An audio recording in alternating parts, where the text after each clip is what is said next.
From the headquarters of the American Radio Relay League in Newington, Connecticut, this is ARRL Audio News for Friday, May 5th, 2017. This program is produced by the ARRL, the National Association for Amateur Radio, and features news highlights compiled from the ARRL letter, found on the web at arrl.org. I'm Sean Kutzko, KX9X. And I'm your co-host, Carla Pereira. In this week's report, Carol Perry, WB2MGP, is set to host her 30th Hamvention Youth Forum. Amateur radio volunteers support the 2017 Boston Marathon. And the Harvard Wireless Club sponsors its inaugural Amateur Radio Symposium. These stories and others, plus Bruce Page, KK5DO, with this week's satellite update, all coming up now. Hi, I'm ARRL member Chris Del Plato, Kilo, Quebec 2, Romeo Papa, from Long Valley, New Jersey, and you're listening to the ARRL Audio News. Carol Perry, WB2MGP, who may be amateur radio's premier supporter of youth, will moderate her 30th Hamvention Youth Forum later this month, when Hamvention convenes for the first time at its new venue in Xenia, Ohio, May 19th through the 21st. And she is showing no signs of slowing down. The Youth Forum is set for Saturday, May 20th, from 9:15 a.m. until noon in Room 2. She's lined up 9 young presenters who will speak on a variety of topics of interest to radio amateurs of all ages. The Youth Forum is open to all. To say I'm super excited about my upcoming Hamvention Forums is a huge understatement, Perry told ARRL. While I'm always looking forward to my Dayton adventures every year, this year is especially unique and important to me. Perry praised Hamvention's sponsor, the Dayton Amateur Radio Association, with setting up her forum in a room where the many loyal Youth Forum followers will be able to support the young presenters in comfort. Some of the 2017 Hamvention Youth Forum speakers include Robotics and Ham Radio by Carissa Ferguson, KJ4EZA, a balloon-based repeater for emergency applications by Evan Markowitz, KD2IZW, and Getting Started with SDR by Chris Brault, KD8YVJ. Space weather woman Tamitha Skov will speak on teaching space weather at the Instructors Forum on Friday and about space weather and the Mars generation at the Youth Forum on Saturday. A Where Are They Now video presentation will showcase the post-Youth Forum experiences of those who have participated in the forum over the years.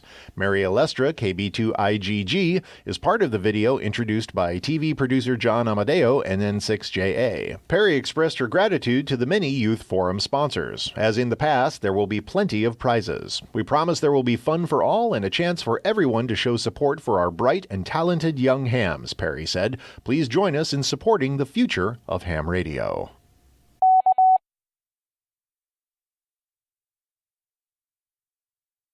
On April 17th, nearly 280 amateur radio communications volunteers participated in the 2017 Boston Marathon, the 121st running of the event organized by the Boston Athletic Association. Amateur radio's primary communication role involved logistics. Operations included relaying medical resupply requests, picking up runners via medical sweep buses, conveying medical statistics as required by the Red Cross and Massachusetts Department of Public Health, and providing situational awareness as needed along the entire 26-mile route.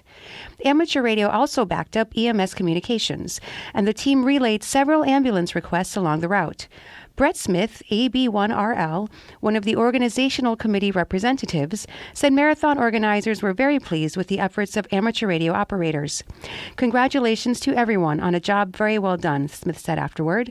We were braced for a busy day, and our preparation helped see us through to make sure it was never anything we couldn't handle.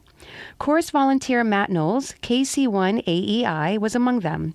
I feel like amateur radio plays an important role in the safety and security of the Boston Marathon, he said. Our net operators were succinct, clear, and very patient as we took care of our individual responsibilities on the course. All of the communications volunteers put forth a unified effort on Monday, which made for another successful race. Amateur radio is one of 3 radio communication systems used for the Boston Marathon. Boston Marathon Medical Coordinator Chris Troyanos, who chairs the Communications Committee, has let the amateur radio community know that it is and will remain a vital component of marathon communications support. The new 630 meter and 2200 meter bands are not yet available for amateur radio use. The effective date of the recent FCC report and order granting these allocations has not yet been determined, and until the start date has been set, it is not legal under an amateur radio license to transmit on either band. The fact that the new rules contain a new information collection requirement, notification of operation to the United Telecoms Council, or UTC, complicates the matter of determining an effective date. According to the FCC report and order, the Office of Management and Budget must first approve the information collection requirements, which must be in place before radio amateurs can use the new bands. Once that happens, the FCC will publish a notice in the Federal Register announcing such approval and the relevant effective date, the RNO said. ARRL will announce the UTC notification procedures and the effective date to use these new bands as soon as these are known. Online, via podcast, and on repeaters around the world, you're listening to ARRL Audio News.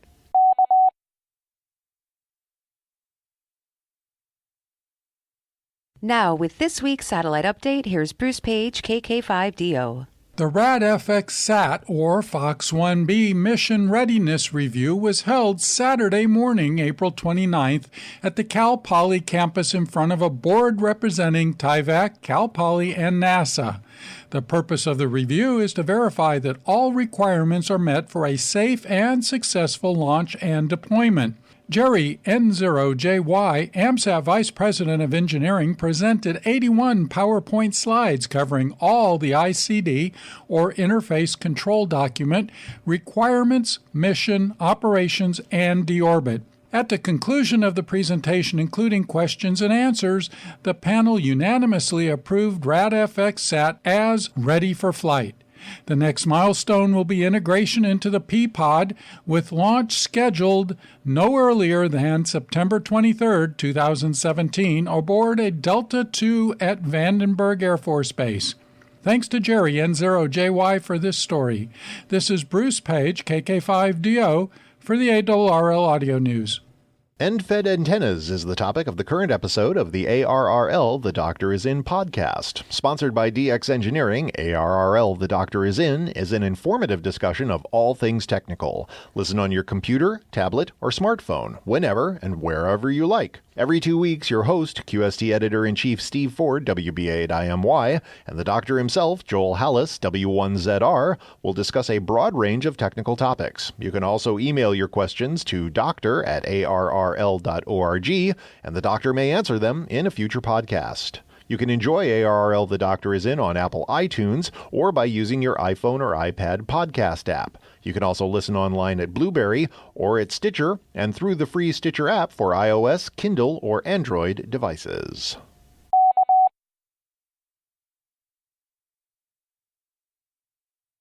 In a lengthy report and order, or R&O, and a proceeding dating back 7 years, the FCC has announced rule changes affecting the General Mobile Radio Service, or GMRS, the Family Radio Service, or FRS, the Citizens Band Radio Service, and other applications that fall under the FCC's Part 95 Personal Radio Service Rules and Regulations. Part 95 devices typically are low-power units that communicate over shared spectrum and, with some exceptions, do not require a license. GMRS and FRS devices are used for personal communication over several miles. Compact FRS handhelds, often sold in pairs, are widely available. While GMRS and FRS share spectrum, GMRS provides for greater communications range and requires an FCC license. FRS does not. The rules will increase the number of communications channels for both GMRS and FRS, expand digital capabilities to GMRS, and increase the power and range for certain FRS channels to meet consumer demands for longer range communications, the FCC explained. The FCC said changes to the decades-old Citizens Band rules will remove outdated requirements. DXing on Citizens Band will become legal too. Once the new rules are effective, CBers will be allowed to contact stations outside of the FCC-imposed but widely disregarded 155.3-mile distance limit. The FCC left in place the current power limits for the CB radio service. Most of the new Part 95 rules will become effective 30 days after their publication in the Federal Register. A few thousand of the more than 103,000 broadcasting industry professionals from around the world that gathered in Las Vegas in late April for the National Association of Broadcasters Convention were radio amateurs. Nevada Section ARRL volunteers under the guidance of Section Manager John Bigley, N7UR, and assisted by Section Public Information Coordinator Chuck Farnham, WD6CHC, were on hand to greet visitors and answer any questions they might have about ARRL membership and benefits, FCC regulations, licensing, operating activities, and other amateur radio topics. On Wednesday, April 26th, Nevada amateurs also joined hundreds of their colleagues from around the world at the annual Amateur Radio Operators Reception hosted by the NAB, DX Engineering, Broadcast Supply Worldwide, and Turner Engineering. Bigley welcomed the visitors to Las Vegas, acknowledged the hard work of the ARRL volunteers staffing the booth, and thanked attendees for their continued support of the NAB convention and for making Las Vegas and the ARRL Nevada section a part of their event. Hi, I'm ARRL member Matt McAvelli, KY4GPD of Georgetown, Kentucky, and you're listening to ARRL Audio News.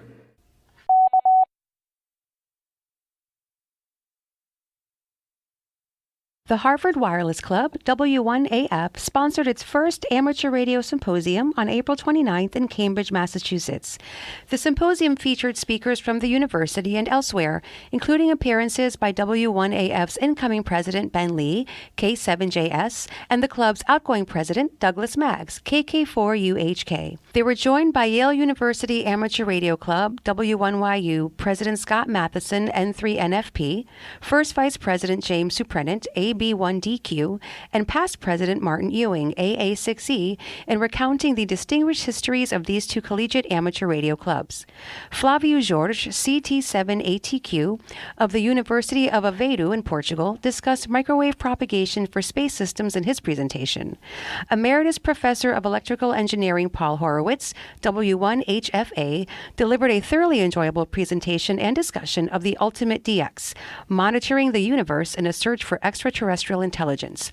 The group was joined later via Skype by Martin Atherton, G3ZAY, the master of Cambridge University's Wireless Society, G6UW, and two of his student colleagues. Vasily Perovich, M0HZC, spoke on extremely low-frequency meteor detection, while William Eustace, M0WJE, discussed low-Ross spread spectrum radio. Also on hand was ARRL CEO Tom Gallagher, NY2RF, who presented a progress report from League headquarters and emphasized the need to welcome new hams into the amateur radio community. Last fall, ARRL announced its Collegiate Amateur Radio Initiative, or CARI, to assist college and university ham radio clubs in collaborating and networking. The community has grown rapidly since then, with membership in the Facebook CARI group growing fivefold to nearly 500 individuals. ARRL will sponsor a Collegiate Amateur Radio Initiative forum at Hamvention later this month in Xenia, Ohio, on Saturday, May 20th at 12:30 p.m. in Room 4. And finally, the ARRL website will be down for essential maintenance on Monday, May 8th, starting at around 2100 UTC. The ARRL website will become unavailable for approximately 90 minutes. ARRL email services and reflectors will remain in operation. We regret any inconvenience. That concludes ARRL Audio News for this week. Our thanks to all contributors to this week's report.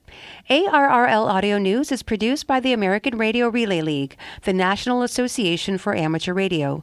For more information on amateur radio or the ARRL, visit us on the web at arrl.org. You can also find us on Facebook, Twitter, and Instagram by searching for ARRL. If you have a question or comment about ARRL Audio News, email us at audionews@arrl.org. This program is copyright 2017 ARRL, all rights reserved. Until next week, I'm Carla Pereira. And I'm Sean Kutzko, KX9X 73, and thanks for listening.